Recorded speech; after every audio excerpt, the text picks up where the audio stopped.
Ya, Assalamualaikum warahmatullahi wabarakatuh. Waalaikumsalam Kali warahmatullahi ini wabarakatuh. kita akan ngobrol-ngobrol santai dengan Bapak Kepala Sekolah SMK PUI, Aziz. Bapak Fikri Aziz.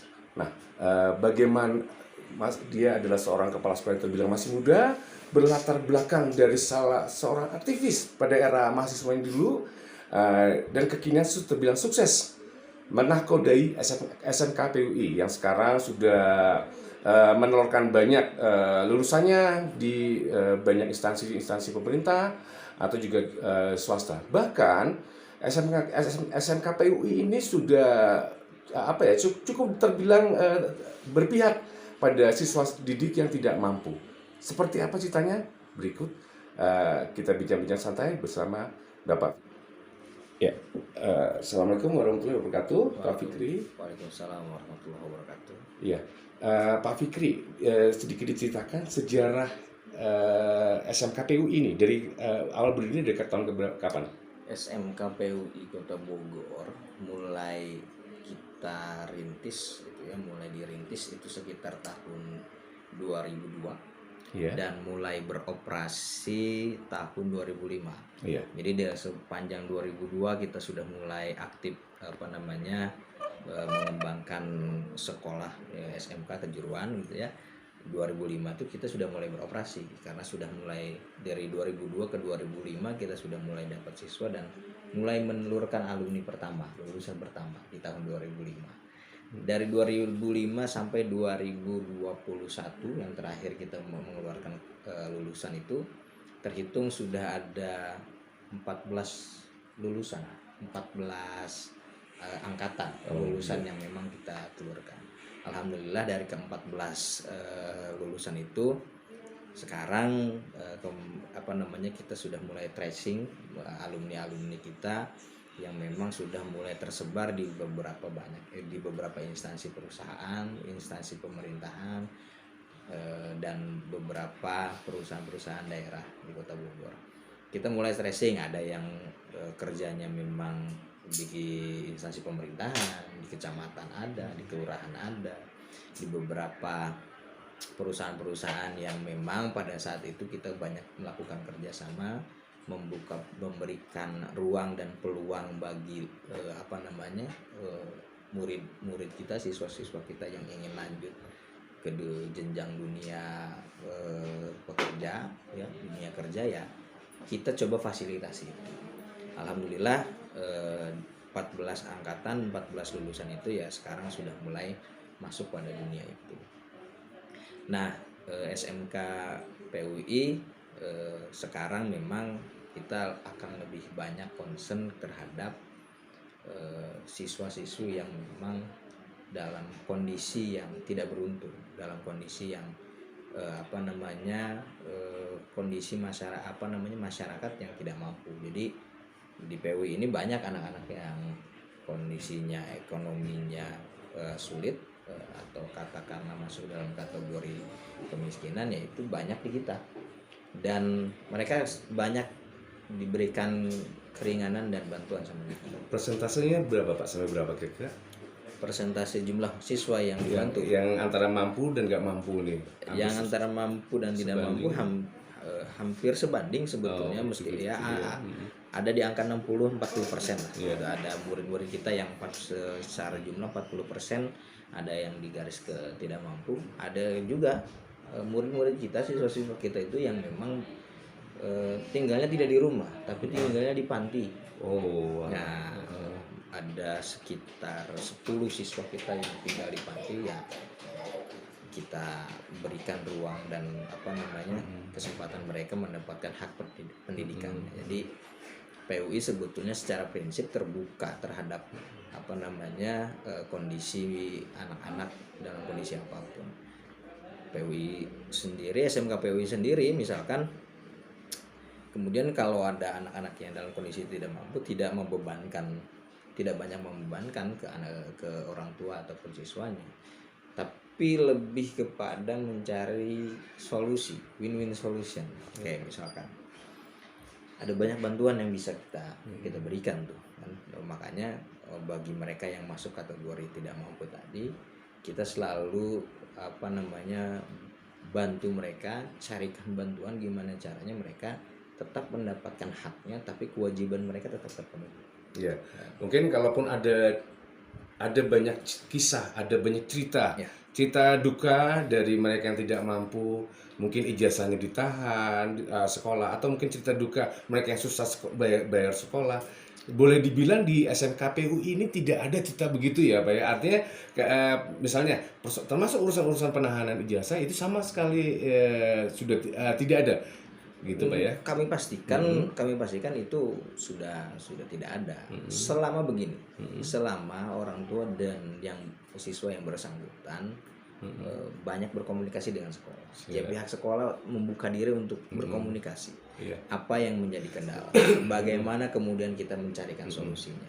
Makanya kita carikan solusi, carikan jalan keluar agar mereka kemudian mendapatkan haknya tapi tetap menjalankan kewajiban mereka, sehingga itu balance, sehingga itu berimbang. Mereka mendapatkan haknya, ijazahnya mendapatkan, tapi kewajiban mereka bisa terpenuhi. Meskipun misalkan tidak 100% kewajiban itu terpenuhi, tapi kan kemudian pada dasarnya, pada prinsipnya, itikat baik, komunikasi yang bagus itu kemudian bisa membuka jalan, begitu. Boleh dibilang satu kesimpulan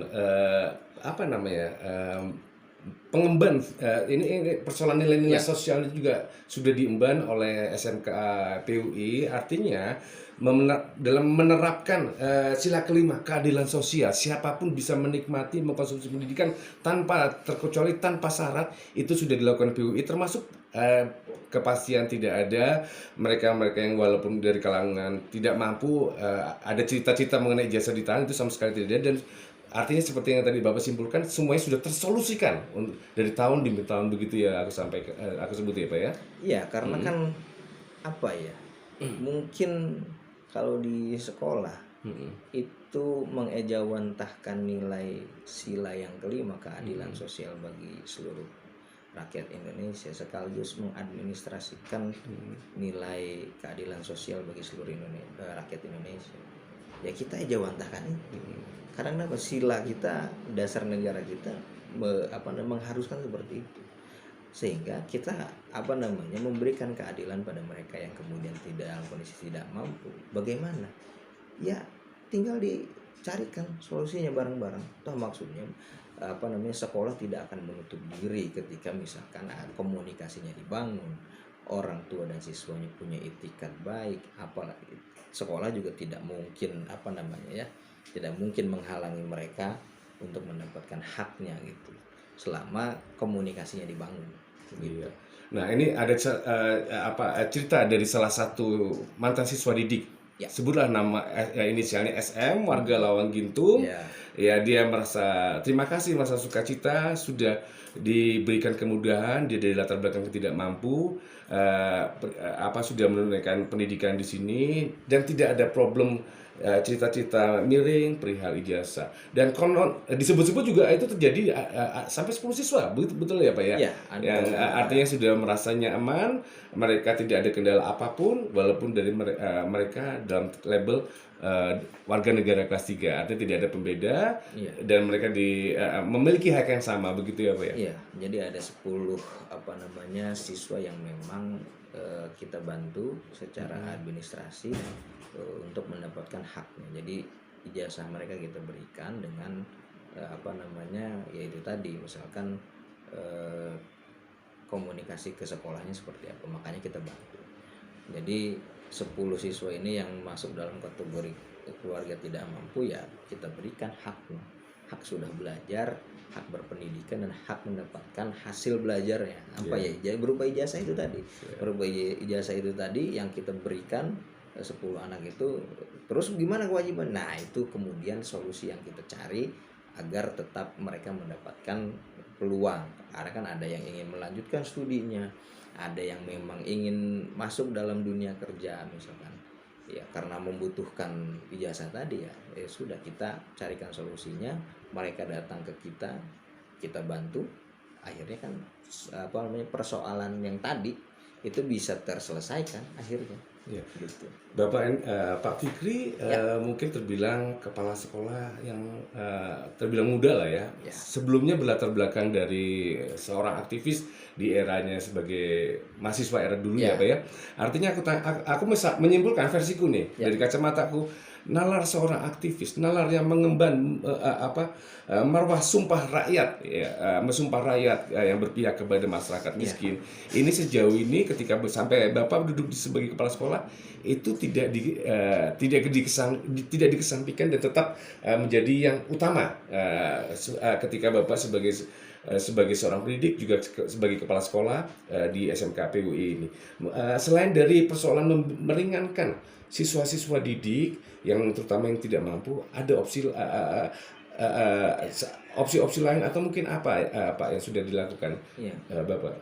Dulu kalau mau kita flashback sedikit lah ya. Iya. Ya zaman berada di zaman kita mahasiswa, teriak membela rakyat, Iya. panas-panasan ada di jalan, ngegedor pintu Dewan Perwakilan Rakyat, itu kan demi rakyat. Tapi kan pada akhirnya saya mendapatkan posisi di mana membela rakyat itu tidak perlu kemudian turun di jalan, ya kan, berorasi seperti dulu. Tapi ternyata ada langkah konkret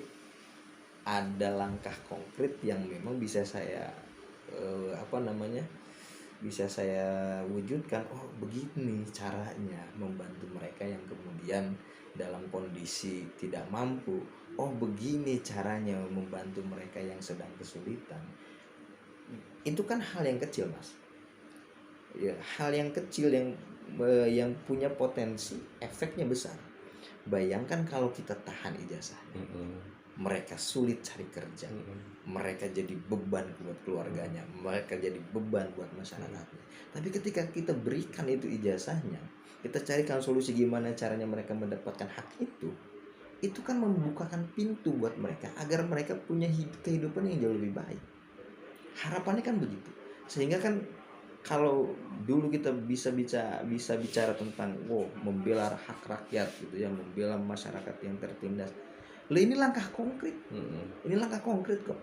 Langkah konkret untuk merubah nasib mereka yang kemudian ingin memperjuangkan kehidupan mereka. Itu kan langkah konkret. Bayangkan selembar ijazah itu ketika digunakan oleh mereka untuk bekerja, taraf hidup mereka kan bisa berubah. Minimal itu yang kita harapkan dari langkah-langkah konkret yang sudah kita lakukan. Minimal mungkin tidak menghilangkan, tapi mengurangi beban mereka yang ingin memperjuangkan hidupnya. Jadi